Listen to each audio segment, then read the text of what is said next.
Hello everyone and welcome back to UGC NET mentor. I hope you are doing well guys. आज हमारी important topic series की class number 5 है। मैं यहाँ पे आपको यूजीसी नेट एग्जाम के लिए जो इंपॉर्टेंट टॉपिक्स हैं उनको कवर कर रहा हूँ फॉर पेपर 1, जो कि यूट्यूब पर डेली शाम को 8 बजे क्लास होती है। आप इन क्लासेस को अटेंड कर सकते हो। यहाँ से क्वेश्चन बनने के 99.99% चांस हैं, बिकॉज मैं केवल इंपॉर्टेंट टॉपिक्स ही कवर कर रहा हूँ। आज की क्लास में डिस्कस करेंगे मेथड्स ऑफ रिसर्च। काफ़ी इंपॉर्टेंट क्लास रहने वाली है। मेक श्योर आप आराम से तसल्ली से इस क्लास को पूरा देख लो। मैं आपको गारंटी देता हूँ कि इस क्लास को देखने के बाद अगर इस टॉपिक से क्वेश्चन बनेगा तो 100% गारंटी कि आप क्वेश्चन अटेंड करके आ पाओगे। इतना डिटेल में हम पढ़ने वाले हैं यहाँ पर।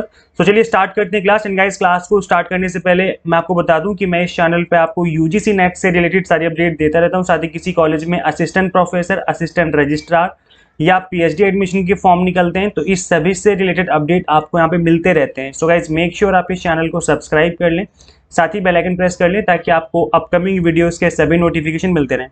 Guys, this is about me. My name is Mohammad Azam. I have worked as an assistant professor in SGIT School of Management, GGS IP, University Delhi for more than 3 years, and these are my some small achievements.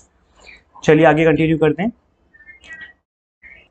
Guys, 45 days में आप किस तरीके से अपनी preparation कर सकते हैं। अगर आपके पास अभी तक टाइम नहीं था प्रिपरेशन करने का और अभी एग्जाम बहुत ही नज़दीक होने वाले हैं, आपकी जो भी आपकी एग्जाम डेट आने वाली है, तो 40 to 45 डेज का आपके पास टाइम है। अगर इतने टाइम पीरियड में भी अगर आप पेपर 1 अच्छे से कवर करना चाहते हो तो आप हमारे कंप्लीट क्रैश कोर्स ज्वाइन कर सकते हो। जो मैं आपको क्लास अभी पढ़ाने वाला हूँ, ये क्रैश कोर्स की ही एक क्लास है। इसी तरीके से मैंने कंप्लीट क्रैश कोर्स को बनाया है। आप 40 to 45 डेज में कंप्लीट क्रैश कोर्स कवर कर लेंगे, जितना भी टाइम बचा है, अच्छे से विद प्रैक्टिस। तो इस क्रैश कोर्स को ज्वाइन करने के लिए मैं आपको एंड्रॉइड ऐप का लिंक दे दूंगा इसी वीडियो के डिस्क्रिप्शन एंड कमेंट बॉक्स में। वहाँ पे जाके आप हमारी एंड्रॉइड ऐप इंस्टॉल कर सकते हैं, जहाँ पर मैंने कंप्लीट क्रैश कोर्स कवर किया हुआ है। आज का हमारा टॉपिक रहेगा methods of research. This is part 1। इसके आई थिंक 3 या 4 पार्ट बनने वाले हैं मेथड ऑफ रिसर्च के, क्योंकि मैं इसको काफ़ी डिटेल में कराने वाला हूँ। एक्सपेरिमेंटल मेथड आज हम डिस्कस करेंगे। ये इसको डिटेल में इसलिए मैं कराने वाला हूँ बिकॉज देखो, अभी आप एज एन यूजीसी नेट का एग्जाम देने जा रहे हो, तो यूजीसी नेट के एग्जाम में तो डेफिनेटली आपके यहाँ से क्वेश्चन बनते ही बनते हैं मेथड्स ऑफ रिसर्च के ऊपर। इसके बाद जब आप लोग आगे पीएचडी करने जाओगे, जब आप पीएचडी का एंट्रेंस एग्जाम दोगे जाकर के, इस तरीके से कोई इंटरव्यू वगैरह होगा, अगर मान लो एंट्रेंस एग्जाम नहीं भी देना पड़ा, जेआरएफ क्वालिफाई हो गया, तो ऐसे में इंटरव्यू वगैरह होते हैं, वहां पर डेफिनेटली मतलब 99% चांस है कि यहाँ से क्वेश्चन पूछे जाएंगे। बिकॉज रिसर्च मैथोलॉजी और रिसर्च मेथड्स जो होते हैं बहुत ही आपके इंपॉर्टेंट हैं। ये आपके हर जगह ही काम आने वाले हैं। यूजीसी नेट में तो आएगा ही काम, आगे चल के पीएचडी में भी बहुत ज़्यादा अच्छे से जो है आपके काम में आने वाले हैं। तो काफ़ी डिटेल में हम स्टडी करने वाले हैं और कंप्लीटली एग्जाम टारगेटेड बेस्ड हमारी स्टडी रहने वाली है। चलिए गाइस, आगे कंटिन्यू करते हैं। सो ये कुछ मेथड्स हैं जिनको हमें कवर करना है, जो आपके सिलेबस में मेंशन है। हमें उन चीज़ों को अच्छे से कवर करना है जो आपके सिलेबस में गिवन है। तो आपके सिलेबस के अकॉर्डिंग हमें ये कुछ मेथड्स हैं जो कि हमें फॉलो करने हैं। Experimental method, descriptive method, historical, qualitative and quantitative, इन सभी मेथड्स को यहाँ पे हम डिस्कस करने वाले हैं। आज का जो हमारा टॉपिक रहेगा, जिस मेथड को आज हम डिस्कस करेंगे, that is first method, that is experimental method, जिसको हम प्रयोगात्मक मेथड के नाम से भी जानते हैं। चलिए कंटिन्यू करते हैं और समझते हैं फर्स्ट मेथड। सो यहां पर इस पिक्चर को देखने के बाद आपके मन में एक्सपेरिमेंटल रिसर्च क्या होती है, आप अपने मन में क्या सोचते हैं? सोचिए कि एक्सपेरिमेंटल दैट इज प्रायोगिक अनुसंधान क्या हो सकता है, क्या होता होगा। तो आपको डायग्राम से इन पिक्चर्स के थ्रू समझ में आ रहा होगा कि एक्सपेरिमेंटल रिसर्च क्या होती है। चलिए अब मैं आपको बाय डेफिनेशन समझा देता हूं। So, experimental research क्या होती है guys? In the experimental method, researcher identify and define key variables, formulate a hypothesis, manipulate the variables and collect data on the result। मतलब completely scientific तरीके से यहाँ पर रिसर्च की जाती है। एक्सपेरिमेंटल जो आपकी रिसर्च होती है, तरह तरह के एक्सपेरिमेंट किए जाते हैं। आपका यहाँ पर की वेरिएबल्स को डिफाइन करना होता है। अब ये की वेरिएबल्स क्या है मैं आपको एक्सप्लेन करूंगा अभी थोड़ा सा आगे। यहाँ पे आपको हाइपोथेसिस फॉर्मुलेट करनी होती है। अब हाइपोथेसिस क्या है मैं इसको भी आपको एक्सप्लेन करने वाला हूँ, डिटेल में बात करूंगा मैं। मैनिपुलेट करते हैं आप वेरिएबल्स को और कलेक्ट करते हो डेटा, जो भी आप यहाँ पर मैनिपुलेट करेंगे उसके बेसिस पे देन अपना रिजल्ट ड्रॉ करते हैं। Extraneous variables are carefully controlled to minimise a potential impact on the outcome of the experiment. अब ये एक्सट्रेनियस वेरिएबल क्या होते हैं, इसको केयरफुली कंट्रोल करना पड़ता है हमें, ताकि ये हमारे एक्सपेरिमेंट को खराब ना कर दें। तो अब ये होते क्या है गाइस, यहाँ पर 2-3 वर्ड्स हमने ऐसे देखे जो कि आपको नहीं पता होगा, जैसे कि एक्सट्रेनियस वेरिएबल क्या होता है, हाइपोथेसिस क्या होती है ना, की वेरिएबल्स क्या होते हैं। इन सभी को मैं आपको एक एक करके एक्सप्लेन करूंगा अभी नेक्स्ट स्लाइड में, और डोंट वरी मैं आपको सब कुछ समझाऊंगा। एक एग्जांपल देख लेते हैं हम लोग एक्सपेरिमेंटल रिसर्च का। जैसे in order to test the effect of a new drug intended to treat corona, then sample of corona will be collected and the effect of different medicine will be checked. क्या बोला जा रहा है कि अगर आप कोरोना के बीमारी पे, कोरोना के वायरस पे अगर आप असर देखना चाहते हो न्यू ड्रग का, ड्रग मतलब यहाँ पर दवा से मतलब है, नई दवा कोई है, उसका प्रभाव जांचना चाहते हो कि कितनी प्रभावी है वो दवा कोरोना के इलाज में, तो ऐसे में क्या करना पड़ेगा आपको, डिफरेंट डिफरेंट तरीके से एक्सपेरिमेंट करने पड़ेंगे। पहले आपको कोरोना का सैंपल कलेक्ट करना पड़ेगा, उसके बाद क्या करना पड़ेगा, डिफरेंट मेडिसिन को चेक करना पड़ेगा उसके ऊपर डाल डाल के कि क्या कोई मेडिसिन जो है उस पर असर करती है या नहीं करती है। तो 2 वेरिएबल्स हो जाएंगे, एक तो आपका ये वाला वेरिएबल हो गया कोरोना जो कि जिसके ऊपर हमें असर देखना है, और एक हो गया आपका डिफरेंट मेडिसिन्स क्या है, ये भी आपके वेरिएबल्स हैं जो कि आप इनका यूज करेंगे इस वेरिएबल के ऊपर। तो यहाँ पर 2 आपके फैक्टर होते हैं, एक होता है आपके हाथ में और दूसरा होता है इंडिपेंडेंट, जिसका मतलब एक होता है डिपेंडेंट और एक होता है इंडिपेंडेंट। मैं दोनों बताऊंगा आपको कि दोनों वेरिएबल्स क्या होते हैं और किस तरीके से इनका रिलेशनशिप होता है। सो मैनिपुलेट करते हैं हम लोग इंडिपेंडेंट वेरिएबल को to see effect on dependent variable.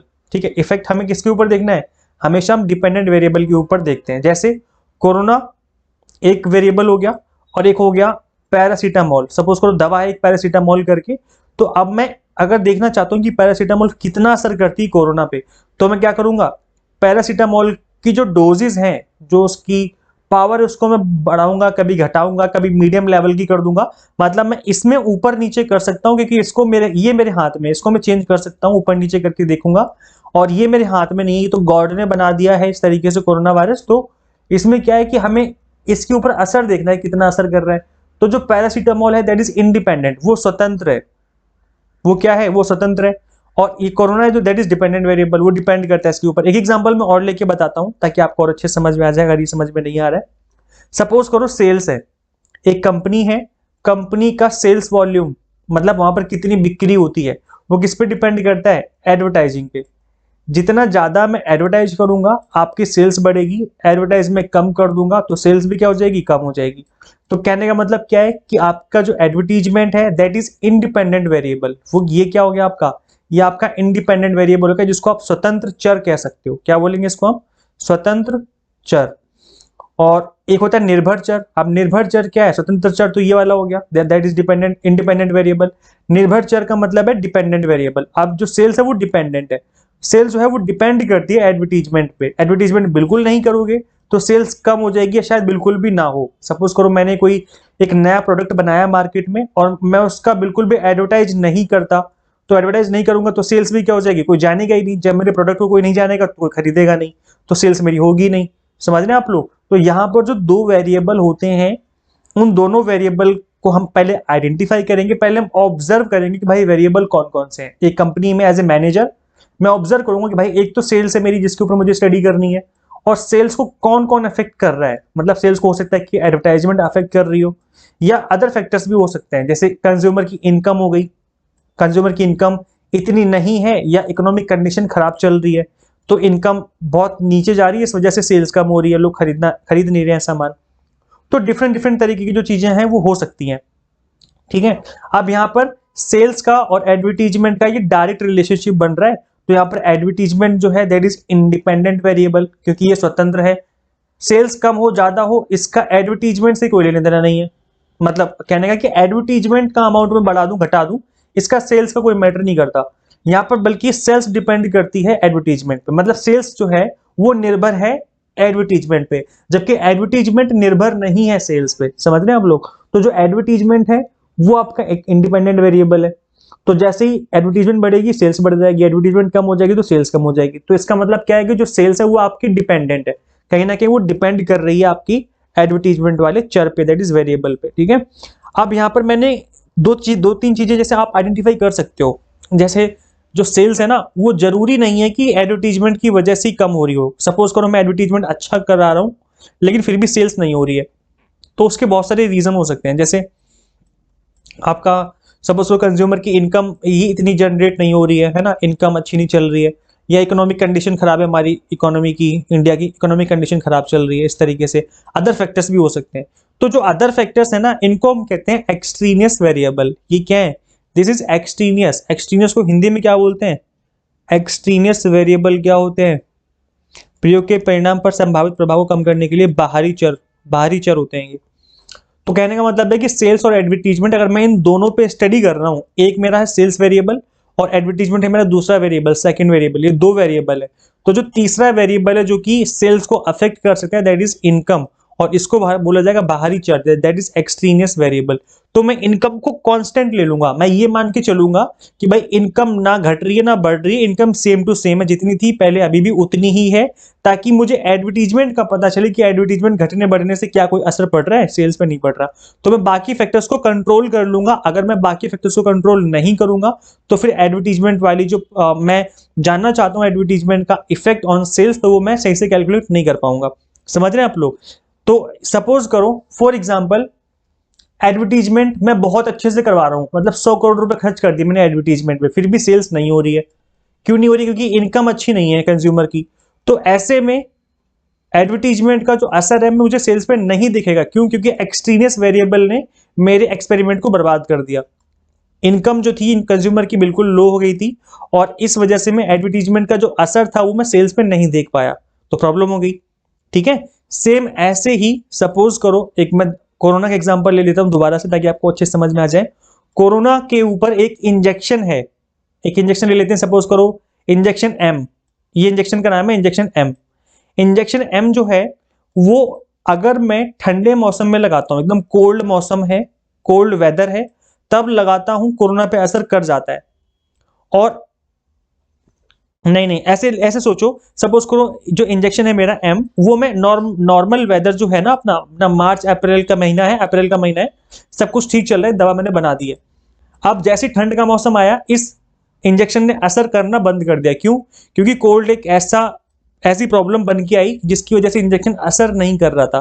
तो इसका मतलब क्या है कि जो कोल्ड है that is an extraneous variable, जो कि मेरे इस एक्सपेरिमेंट को इंजेक्शन मतलब जो ड्रग मैं बना रहा हूं, दवा और कोरोना के वायरस, जो मेरे पास दो वेरिएबल है, वेरिएबल 1 वेरिएबल 2, इनके बीच में एक प्रॉब्लम क्रिएट कर रहा है। तीसरी चीज है जो कि प्रॉब्लम क्रिएट कर रही है, दैट इज कोल्ड हो सकता है, ठंडा मौसम, या ज्यादा गर्मी हो सकती है, कुछ भी हो सकता है वो A to Z। ठीक है, तो that is known as extraneous variable. तो अगर मुझे ये जानना है कि कोरोना पे असर करेगा इंजेक्शन नहीं करेगा, तो मुझे कोल्ड को या हॉटनेस को मुझे कंट्रोल करना पड़ेगा, जो वहां पर तीसरा वेरिएबल है जो कि असर करेगा हमारे एक्सपेरिमेंट पे, तो मुझे इसको कंट्रोल करना पड़ेगा, अदरवाइज प्रॉब्लम हो जाएगी।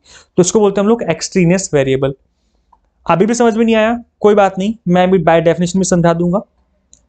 इन an experiment an extraneous variable क्या होता है? It is an variable, any variable that you are not investigating that can potentially affect the outcomes of your research study. एक ऐसा वेरिएबल जिसकी आप स्टडी नहीं कर रहे हो लेकिन वो आपके रिसर्च को प्रॉब्लम में डाल सकता है। जैसे सेल्स है और एडवर्टीजमेंट है, मैं इन दोनों के बीच में असर देखना चाहता हूं कि इनका क्या रिलेशनशिप बन रहा है, इनका एक दूसरे के ऊपर मैं देखना चाहता हूं, लेकिन जो कंज्यूमर की इनकम है वो एक ऐसा वेरिएबल है जो कि मेरी रिसर्च को अफेक्ट कर सकता है। तो ये क्या कहलाएगा? ये आपका एक्सट्रीनियस वेरिएबल कहलाएगा, जबकि मैं इस पे स्टडी नहीं करना चाह रहा हूं, मैं तो इन दोनों पे स्टडी करना चाह रहा हूं। ठीक है, तो समझ में आ गया? बाय डेफिनेशन, डेफिनेशन में ये लिखा हुआ है साफ साफ, that it is a variable, any variable that you are not investigating. हम इनकम पे रिसर्च नहीं कर रहे हैं ना, we are not investigating, that can potentially affect the outcomes of your research study, but हमारे रिसर्च को असर कर सकता है। It left uncontrolled, if left uncontrol, अगर हमने इस एक्सट्रीनियस वेरिएबल को अनकंट्रोल कर दिया तो क्या होगा? It can lead to inaccurate conclusion about the relationship between independent and dependent variable. तो ये हो जाएगा कि हमारे हमारे जो दो वेरिएबल है जिन पे हम स्टडी कर रहे हैं, वो उन दोनों में कंक्लूजन गलत निकल के आ जाएगा। For example, if a participant is taking a test in chilly room, सुनना ध्यान से क्या बोला जा रहा है। एक पार्टिसिपेंट है, ठीक है, एक प्रतिभागी ठंडे कमरे में परीक्षा दे रहा है, आप एग्जाम दे रहे हो ठंडे कमरे में बैठ करके, ठीक है भाई। Now the temperature would be considered an extraneous variable. अब जो कमरे का टेम्परेचर है ना, वो एक एक्सट्रेनियस वेरिएबल कंसिडर किया जाएगा यहाँ पर। क्यों? That some participant may not be affected by the cold but others might be distracted और annoyed by the temperature of the room. हो सकता है कि आपको डिस्ट्रैक्शन हो जाए उस कमरे के टेम्परेचर से। जैसे फॉर एग्जाम्पल, आप हो मिस्टर ए, ठीक है, और आपका है यूजीसी नेट का एग्जाम। तो अभी दो चीजें हैं, आप मिस्टर ए एक वेरिएबल हो और एक यूजीसी नेट का वेरिएबल, एक ये वेरिएबल है, दो वेरिएबल है, दो फैक्टर जिनका आपस में रिलेशनशिप चेक करना है कि भाई नेट का एग्जाम आपको दिया जाएगा, आपको कितना आता है, आप एग्जाम अटेम्प्ट करोगे, पास हो जाओगे तो ठीक, फेल हो जाओगे तो ठीक। तो मतलब यहाँ पर रिजल्ट चेक किया जा रहा है, कंक्लूजन निकाला जा रहा है इन दोनों के बीच में रिलेशनशिप बना करके। तो अब यहाँ पर एक रूम के अंदर आपको बिठा दिया गया दोनों वेरिएबल को, और यहाँ पर रूम में बहुत ज्यादा गर्मी है, भयंकर गर्मी है, इतनी गर्मी कि आपको पसीने पसीने हो रहे हैं, तो आप बिल्कुल डिस्टरेक्ट हो जाओगे, इस एग्जाम को अच्छे से नहीं दे पाओगे। या बहुत ज्यादा चिल्ड, एकदम मौसम इतना चिल्ड हो गया है, डबल डबल एसी, चार चार एसी लगा रखी है कमरे में, तो ऐसे में इतना कोल्ड मौसम हो जाएगा कि आप नेट का एग्जाम सही से नहीं दे पाओगे, मतलब डिस्टरेक्ट हो जाओगे। तो यहाँ पर जो इनके बीच में कंक्लूजन निकलना था इन दो फैक्टर के बीच में, वो कहीं ना कहीं अफेक्ट हो जाएगा उस एक्सट्रीनियस वेरिएबल की वजह से, that is whether of your room. ठीक है, आप समझ में आ गया होगा। चलिए गाइस आगे कंटिन्यू करते हैं। Now this is the steps of experimental method. ये एग्जाम के पर्पस से इंपॉर्टेंट है गाइस, याद कर लो, रट लो, दिमाग में बिठा लो, मुझे नहीं पता लेकिन ये हो जाना चाहिए। हिंदी मीडियम वाले बच्चों, इंग्लिश मीडियम वाले बच्चों, सुन लो इसको ध्यान से, ये आपको स्टेप्स याद रखने हैं। पहला स्टेप क्या है एक्सपेरिमेंटल मेथड का, दैट इज ऑब्जर्वेशन। सबसे पहले आपको अवलोकन करना है, ऑब्जर्वेशन करना है। जैसे सेल्स थी, सेल्स और आपका एडवर्टीजमेंट था, तो मुझे सबसे पहले पहचानना है वो दो वेरिएबल जिनके ऊपर मैं स्टडी करना चाहता हूं, जिनके बीच में रिलेशनशिप बनाना चाहता हूं। सबसे पहले मेरा काम तो यही होगा कि ऑब्जर्वेशन करना कि भाई प्रॉब्लम क्या है। सबसे पहले तो काम तो ऑब्जर्वेशन ही होगा। नेक्स्ट हो जाएगा फॉर्म अ हाइपोथेसिस। आपको हाइपोथेसिस बनानी है। हाइपोथेसिस क्या होती है, एक परिकल्पना होती है जिसको कि आपको लगता है कि ऐसा हो सकता है। जैसे ये आपका पैरासीटामोल कोरोना पे असर करती है या पैरासीटामोल कोरोना पे असर नहीं करती है, ये आपके कहलाएंगे हाइपोथेसिस। मतलब आपने दो चीजें बोली कि या तो करेगी या तो नहीं करेगी, तो आपने एक हाइपोथेसिस बना दी, मतलब एक टेंटेटिव रिजल्ट है आपका, आपके स्टडी का। तो जब आप फाइनल अपनी स्टडी कर लोगे, फाइनल रिसर्च कर लोगे, तो इसमें से कोई ना कोई एक बात जो है वो सच निकलेगी, या तो असर करेगी या तो ये बात सच निकलेगी, या तो असर नहीं करेगी ये बात सच निकलेगी। तो मतलब कहने का कि जो आपका रिसर्च है उसका टेंटेटिव आंसर होता है, मतलब ऑलमोस्ट एक परिकल्पना है आपकी जिसके थ्रू आप आंसर निकालने की कोशिश करते हो। ये आपका आंसर ही होता है लेकिन आपकी जस्ट अनुमान होता है, एक परिकल्पना है, आप एक कल्पना करते हो आप। नेक्स्ट होता है आपका मेकअप प्रेडिक्शन। आप प्रेडिक्शन कर रहे हो, यहाँ पर भविष्यवाणी करोगे, मतलब कि जो भी आप लाइक आपका एडवर्टीजमेंट था ना, एडवर्टीजमेंट है और आपका सेल्स है, तो एडवर्टीजमेंट बढ़ाने से सेल्स भी बढ़ रही है, इसकी आप भविष्यवाणी करोगे कि ऐसा होता है। क्योंकि आपको अगर सेल्स के ऊपर स्टडी करनी है तो कुछ फैक्टर्स लेने पड़ेंगे, जैसे या तो एडवर्टीजमेंट ही ले लो, या कंज्यूमर की इनकम की स्टडी ले लो, या हमारे कंपनी की क्वालिटी पे स्टडी कर रहे हो, आपकी सेल्स कम हो रही, शायद क्वालिटी का असर की वजह से हो रहा हो। तो कहीं ना कहीं आपको भविष्यवाणी करनी होती है कि भाई ऐसी क्या दिक्कत है, कौन से फैक्टर्स हैं, आपको उन फैक्टर्स में से चुनना पड़ेगा कि आप स्टडी किस पे करना चाहते हो। Perform an experiment. अब आपको एक्सपेरिमेंट करना होगा। एक्सपेरिमेंट करने के लिए आपको डिफरेंट तरह की जो चीजें हैं उनको मैनिपुलेट करना होगा, लाइक एडवर्टीजमेंट का अमाउंट बढ़ा करके, या अगर आप लैब में कर रहे हो, जैसे पैरासीटामोल है, कोरोना पे असर करती नहीं करती, तो पैरासीटामोल को ऊपर और नीचे करके, मतलब इसकी डोजेस बढ़ा के घटा के, इस तरीके से एक्सपेरिमेंट करने होंगे डिफरेंट। उसके बाद अपने रिजल्ट को एनालाइज करना होगा। उसके बाद आपको अपना जो रिजल्ट है वो ड्रॉ करना होगा, निष्कर्ष निकालना होगा, कंक्लूजन ड्रॉ कर देना है। तो ये आपके कुछ स्टेप्स होते हैं, इजी स्टेप्स हैं, सिंपल स्टेप्स, इनको आप एक बार गो थ्रू कर लो, याद हो जाएंगे भी। और गाइस अब मैं आपको थोड़ा सा डिटेल में बता देता हूँ हाइपोथेसिस के बारे में, बिकॉज एग्जाम में आपके हाइपोथेसिस पे most of the time exam में क्वेश्चन बनता ही बनता है। तो अब हम समझेंगे हाइपोथेसिस के बारे में, क्या होती है हाइपोथेसिस।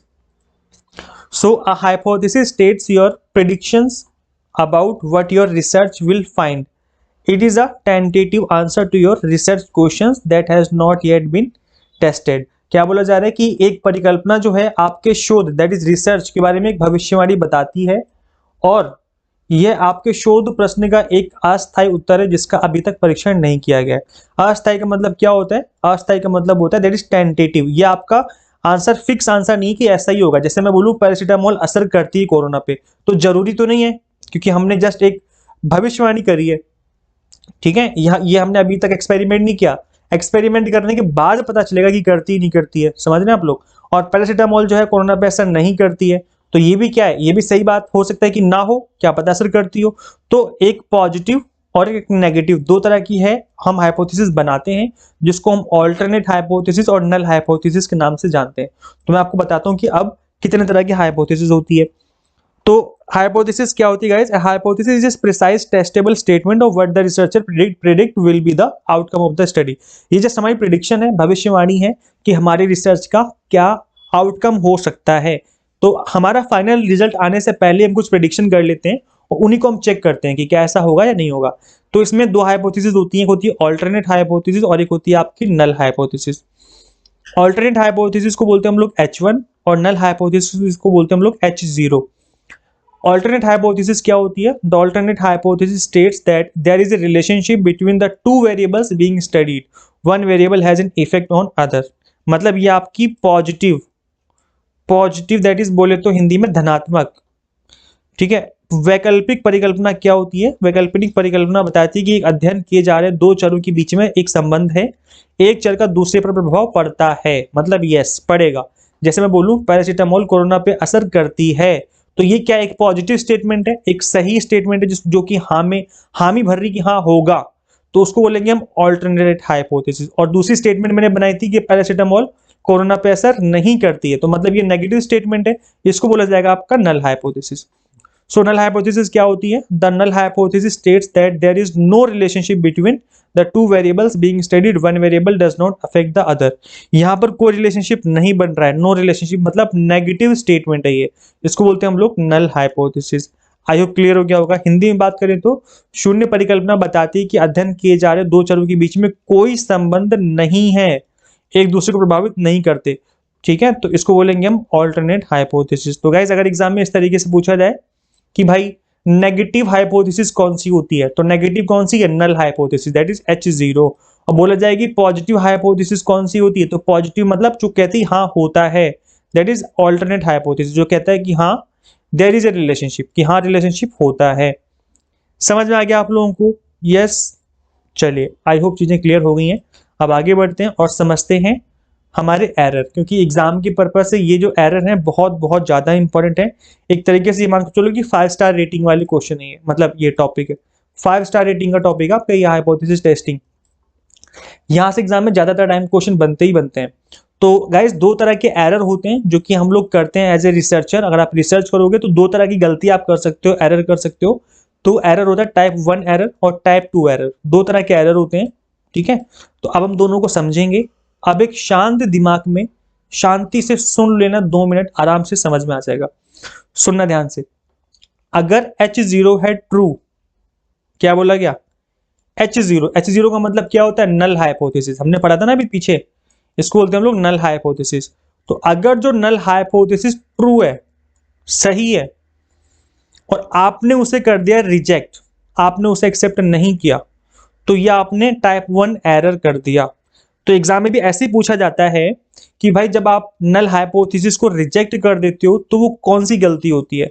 तो वो होती है टाइप 1 का एरर, ठीक है। और अगर जस्ट इसका अपोजिट लेते हैं, अगर आपने H0 फॉल्स है, H0 क्या है? That is null hypothesis. अगर वो फॉल्स है, वो झूठी है, नल हाइपोथेसिस झूठी है, और आपने फेल टू रिजेक्ट का मतलब होता है एक्सेप्ट। फेल टू रिजेक्ट का मतलब क्या है? That is accept. आपने उसे कर लिया एक्सेप्ट। तो अगर झूठी बात को एक्सेप्ट कर लिया ना, फॉल्स चीज को आपने एक्सेप्ट कर लिया, that is your type 2 error, वो आपकी दूसरी गलती है।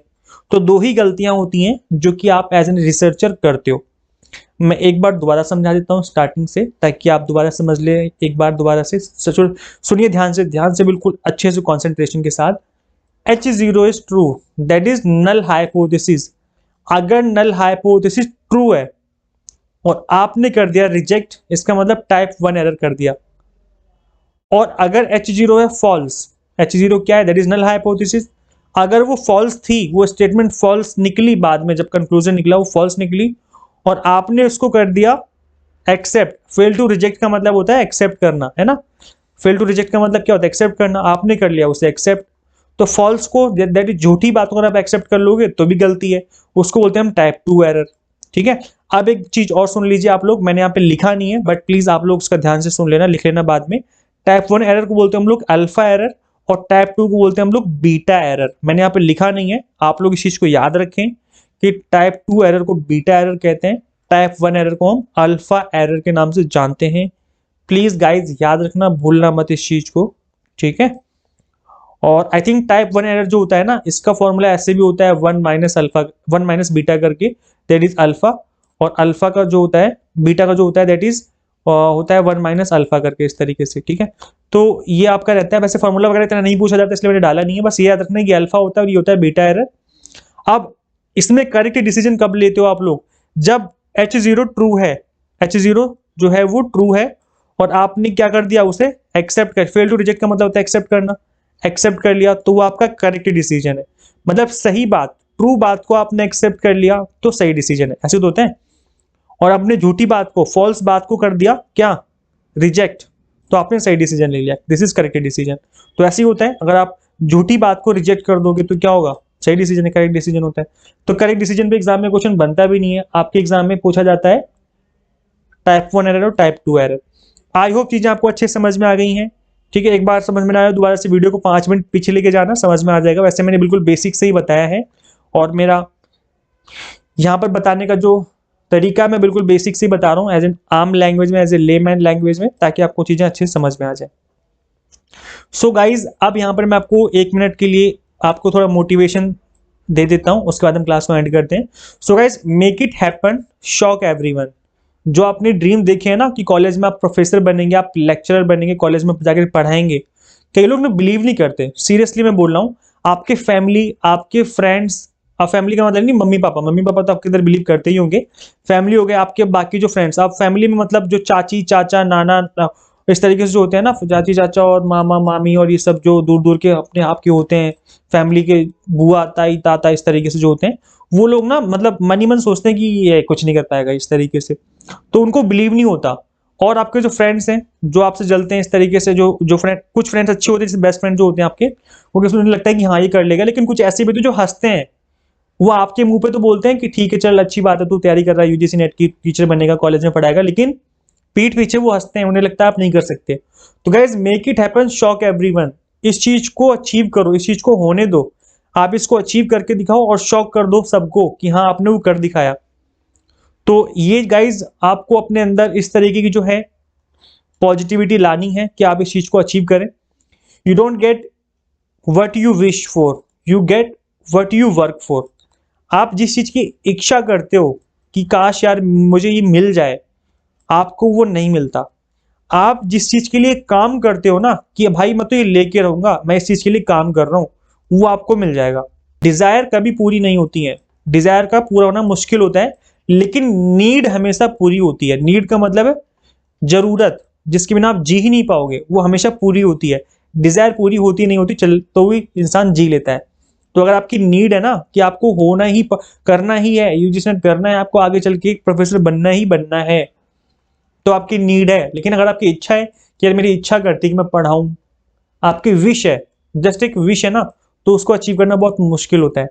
गाइज, अगर आप कंप्लीट क्रैश कोर्स ज्वाइन करना चाहते हैं जिसमें मैंने इसी तरीके से पढ़ाया है, जिस तरीके से मैं आज पढ़ा रहा था, तो इसके लिए आप हमारी एंड्रॉइड ऐप इंस्टॉल कर सकते हैं। गूगल प्ले स्टोर से आप यूजीसी नेट मेंटर के नाम से एंड्रॉइड ऐप इंस्टॉल कर लेना। इसका लिंक मैं आपको इस वीडियो के डिस्क्रिप्शन एंड कमेंट बॉक्स में भी दे दूंगा। मैं आपको गारंटी देता हूं गाइस कि आप अपना कंप्लीट सिलेबस कवर कर लेंगे 40 टू 45 डेज में। इतने टाइम पीरियड में आप अपना कंप्लीट सिलेबस कवर कर लेंगे, बिकॉज लेक्चर्स की जो लेंथ है मैंने छोटी छोटी रखी है, 30 टू 40 मिनट्स के लेक्चर्स की लेंथ है। मैं आपको बता दूं इनकी फीचर्स क्या है।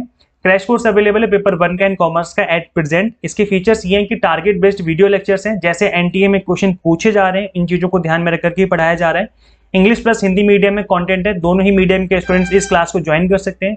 According to NTA new question asking pattern चीजों को कवर किया गया है। ऑनलाइन मॉक टेस्ट है फॉर प्रैक्टिस, यूनिट वाइज हर यूनिट के 10-10 मॉक टेस्ट है ताकि आप प्रैक्टिस कर सकें।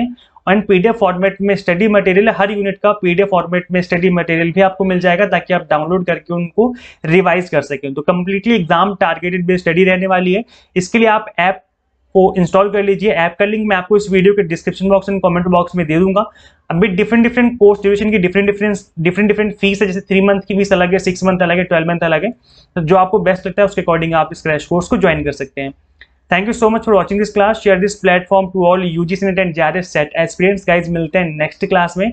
इस वीडियो को ज्यादा से ज्यादा शेयर जरूर कर देना, बिकॉज यहाँ पर अगर कोई चीज फ्री में आपको मिल रही है यूट्यूब पर, कोई अच्छी चीज आपको मिल जाती है, तो उसको गाइज शेयर कर दिया करो। शेयरिंग इज केयरिंग बोलते हैं ना, कि शेयर करना अच्छी बात है, अच्छी आदत है। तो शेयर कर दीजिए इस वीडियो को ज़्यादा से ज़्यादा, ताकि सभी फ्रेंड्स को पता चले कि यहाँ पे 8 बजे रात को डेली बेसिस पे यहाँ पर इंपॉर्टेंट टॉपिक्स को कवर किया जा रहा है through important topic series. Guys मिलते हैं नेक्स्ट वीडियो में। Till then keep watching UGC NET mentor. Thank you so much.